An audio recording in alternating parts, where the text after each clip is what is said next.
तो चलिए तीसरी बड़ी खबर पर आगे बढ़ते हैं, जहां पर लोकसभा चुनाव को लेकर इन दिनों यूपी का सियासी पारा पूरे उफान पे है। बीजेपी का खास फोकस उत्तर प्रदेश पर है। ऐसे में पीएम मोदी यहां ताबड़तोड़ जनसभाएं कर रहे हैं। इसी कड़ी में पीएम मोदी अलीगढ़ लोकसभा सीट पर चुनाव प्रचार के लिए पहुंचे थे, जहां उन्होंने यूपी के मुख्यमंत्री योगी आदित्यनाथ की जमकर तारीफ की। लेकिन अब इस तारीफ के भी कई मायने निकाले जा रहे हैं। दरअसल पश्चिमी यूपी में इन दिनों राजपूत समाज ने बीजेपी के खिलाफ मोर्चा खोल रखा है। बीजेपी का कोर वोटर रहे क्षत्रिय समाज ने इस चुनाव में बीजेपी का बहिष्कार का ऐलान किया। इसका असर भी पहले चरण की वोटिंग में देखने को मिला। सीएम योगी भी क्षत्रिय समाज से आते हैं। ऐसे में उनकी तारीफ के पीछे कहीं राजपूत समाज को मनाना और उनको समझाना बड़ी वजह तो नहीं मानी जा रही? बिल्कुल वजह तो है ही है। जब भी कोई भी नेता बोलता है या कुछ करता है तो उसके पीछे कोई ना कोई सोच होती है जी। अब देखिए, ऐसा नहीं है कि प्रधानमंत्री योगी की और कहीं तारीफ नहीं कर रहे थे, लेकिन यहाँ जमकर तारीफ कर रहे हैं। क्या कह रहे हैं? कह रहे हैं आप लोग इन्हें बुलडोजर की नज़र से देखते हैं, लेकिन आप अपनी आंखें खोलिए। आज़ादी के बाद जितना औद्योगिक विकास उत्तर प्रदेश में हुआ था अब तक, उतना अकेले योगी के समय में हो गया।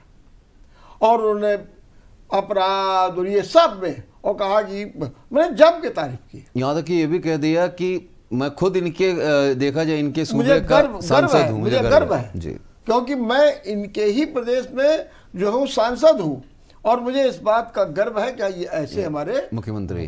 अब आप देख लीजिए कितनी तारीफ कर दी। तो अब इससे अब अर्थ लगा भी ऐसा क्या हो गया। तो फिर माना यही जा रहा है कि विश्लेषक भी ये मानते हैं कि राजपूत समाज ने जिस तरीके से प्रथम चरण में शपथ लेते हुए ऐलान किया, ऐलान ही नहीं किया, उसका असर भी दिखाई दिया। बिल्कुल बिल्कुल। बहुत से मतदान केंद्र ऐसे थे जहां पर ठाकुरों की संख्या बहुतायत थी।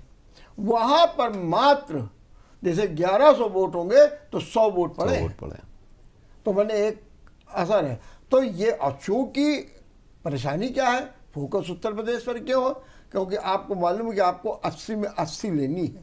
लेकिन इसका मतलब ये भी देखा जाए कि अगर जैसे आपने कहा कि अगर 800 वोट हैं तो वहाँ 100 ही वोट पड़े हैं। इसका मतलब ये है कि क्षत्रिय समाज नाराज जरूर है, लेकिन किसी और को वोट देने भी नहीं निकला।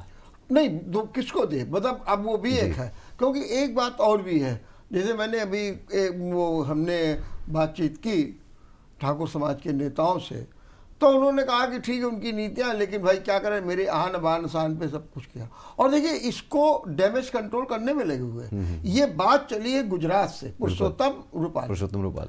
अब वहां पर अभी 2 रोज पहले अमित शाह ने कहा कि अरे भाई माफी मांग चुके हैं, 3 बार माफी मांग चुके हैं। और उन्होंने कहा हम भी उन लोगों से चर्चा कर रहे हैं, उनके दूर कर रहे हैं। और फिर ये भी वो कहते हैं कि नहीं मुझे पूरा विश्वास है कि वो हमारे साथ रहेंगे, वो बीजेपी का समर्थन करेंगे। तो अब देखिए राजपूत समाज ने ऐलान कर दिया कि हम बिल्कुल वोट नहीं डालने जाएंगे।